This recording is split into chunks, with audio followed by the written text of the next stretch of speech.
हरिओम। सर्वेभ्यो नमो नमः। आप सभी का आज का इस अंतर्जाल शिक्षणम अर्थात ऑनलाइन क्लासेस में आप सबका स्वागत है। अस्माकम् अद्यतनीय विषय अस्ति अव्ययपदम, अर्थात हमारा आज का जो विषय है वो है अव्ययपद।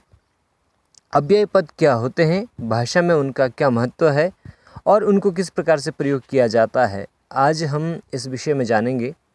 इसका संक्षिप्त परिचय अगर हम करें तो एक परिभाषा देखिए, न व्ययति तद अव्ययम, अर्थात न मैंने नहीं, व्यय इति जिनका खर्च ना हो, तद मैंने वह अव्यय होता है। और ये नए समास है। क्या है? नए समास।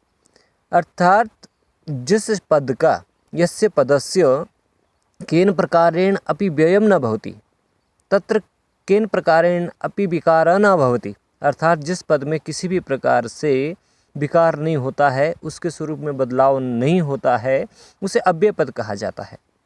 अव्यय पद की परिभाषा देते हुए शिक्षा ग्रंथों में लिखा है, सदृशम त्रिषु लिंगेषु सर्वासु च विभक्तिषु वचनेषु च सर्वेषु यन्न व्ययति तदव्ययम्, अर्थात सदृशम एक जैसा ही रहता है, त्रिषु लिंगेषु तीनों लिंगों में, भवन्तः सर्वे जानन्ति यत् संस्कृते त्रीणि लिंगानि सन्ति, तीन लिंग होते हैं संस्कृत में, पुल्लिंग, स्त्रीलिंग और नपुंसकलिंग।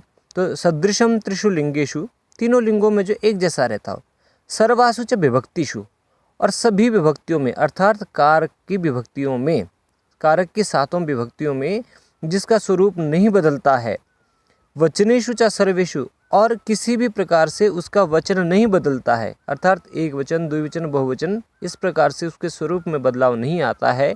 यन्न व्ययति, और जो खर्च नहीं होता है, जिसमें किसी भी प्रकार के व्यय या खर्च या विकार नहीं आता है, तदव्ययम, वह अव्यय पद कहलाता है।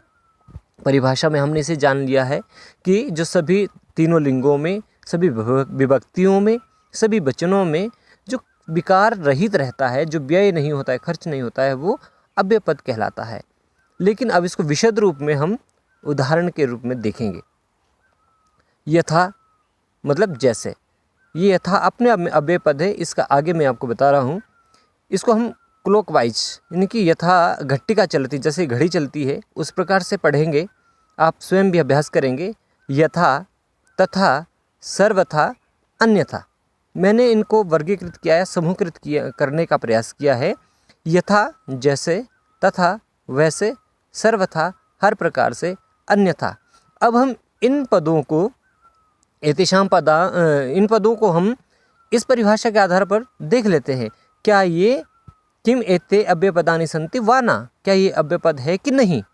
देखिए, यथा शब्द है, सदृशम त्रिषु लिंगेषु, ये तीनों लिंगों में समान रहता है। क्या यथा शब्द का पुल्लिंग, स्त्रीलिंग, नपुंसक अलग अलग होता है?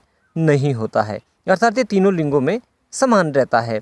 सर्वासु च विभक्तिषु, और सभी विभक्तियों में इसकी कोई विभक्ति भी नहीं बनती है, इसका कोई वचन परिवर्तन भी नहीं होता है, अर्थात ये सब क्या है? अव्यय पद है। ठीक है। फिर इसी प्रकार के अव्यय पद हमारे पास है, यत्र, तत्र, कुत्र, अत्र, अन्यत्र, सर्वत्र, अर्थात यत्र जहाँ, तत्र वहाँ, कुत्र कहाँ, अत्र यहाँ, अन्यत्र कहीं और, सर्वत्र सब जगह, ये सभी भी क्या है? अव्यय पद है। इस प्रकार के जितने भी पद, जितने भी शब्द, मैं इन्हें शब्द नहीं कह रहा हूँ, पद कह रहा हूँ, पद अर्थात जिनका, इसके विषय में मैं और एक वीडियो बनाऊंगा, आपको बताऊंगा कि इन्हें मैं पद क्यों कह रहा हूँ। अच्छा, इसी प्रकार से और एक वर्ग देखिए आप,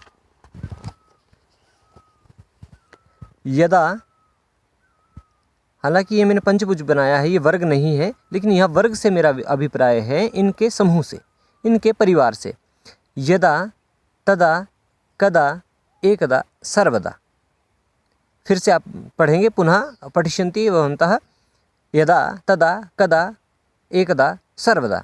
यदा जब, तदा तब, कदा कब, एकदा एक बार, सर्वदा सदा या हमेशा।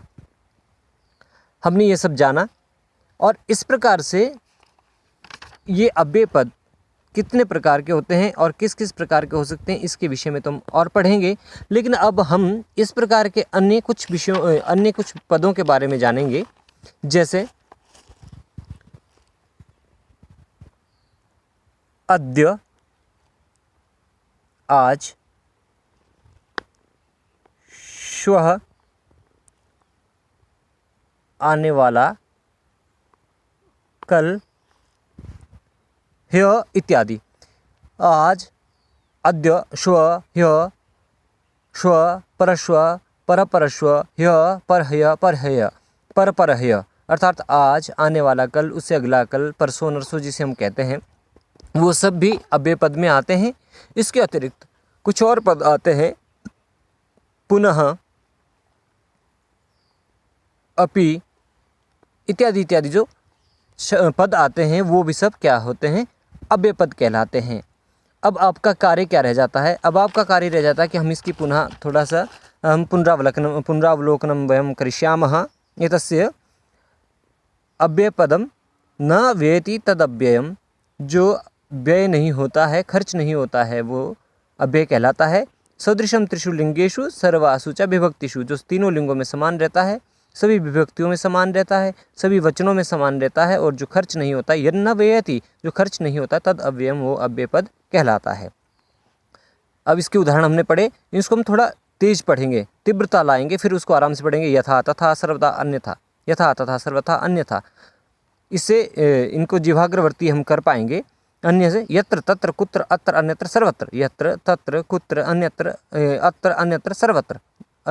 शीघ्र पढ़ेंगे तो यत्र तत्र कुत्र अत्र अन्यत्र सर्वत्र। अनेन प्रकारेण भवतां विनोदः अपि भविष्यति, आपको मज़ा भी आएगा और इसको आप पढ़ेंगे भी। अनन्तरम् अस्ति यदा तदा कदा एकदा सर्वदा। इस प्रकार से आप इसका अभ्यास करेंगे। इनके अर्थों को मैंने लिखा है, आप यहाँ अर्थ भी इसमें से लिख सकते हैं दे करके, और आप ऐसा अभ्यास करेंगे। उसके बाद भवतां कार्यम किम भविष्यति, आपका कार्य क्या रहेगा? आपका जो कार्य रहेगा वो है किसी भी पाठ्य पुस्तक में से अव्यय पदानां चयनम लेखनम वा। आपका काम क्या रहेगा? भवतां कार्यम भविष्यति, अव्यय पदों किसी भी पुस्तक, संस्कृत की किसी भी पुस्तक में से, जरूरी नहीं हो किसी कक्षा विशेष की हो, किसी भी संस्कृत की पुस्तक में से अव्यय पदों का चयन करेंगे और उनको आप लिखेंगे और उनको आप अर्थ सहित लिखेंगे। अर्थ सहित लिखने के बाद हम इनके वर्गीकरण को और विस्तृत रूप से जानेंगे कि ये कितने प्रकार के होते हैं, किस किस प्रकार के हो सकते हैं। जैसे ये कालवाचक हो सकते हैं, या ये स्थितिवाचक हो सकते हैं, या ये स्थानवाचक हो सकते हैं, या प्रश्नवाचक हो सकते हैं। इन पर भी हम आगे बात करेंगे। और आपका विशेष अभी जो कार्य रहेगा वो यही कि आप इसका दोहराई करेंगे जो पाठ आपको पढ़ाया गया है। उसके उपरांत आप किसी भी पाठ्य पुस्तक का आप चयन करेंगे, किसी भी संस्कृत की पुस्तक का चयन करेंगे और वहाँ से आप अव्यय पदों को छाटेंगे, सभी पाठों में से उनका लेखन करेंगे और पुनः अभ्यासाव्ययम करिष्यामः। आज के लिए एक छोटा सा पाठ मैंने बनाया है और मुझे लगता है कि ये बहुत उपयोगी रहेगा आपके लिए। ये 8-9 मिनट 10 मिनट का जो भी पाठ बनेगा इसका आप अभ्यास करेंगे और पुनरावलोकन करेंगे और कल हम फिर से मिलेंगे। धन्यवाद।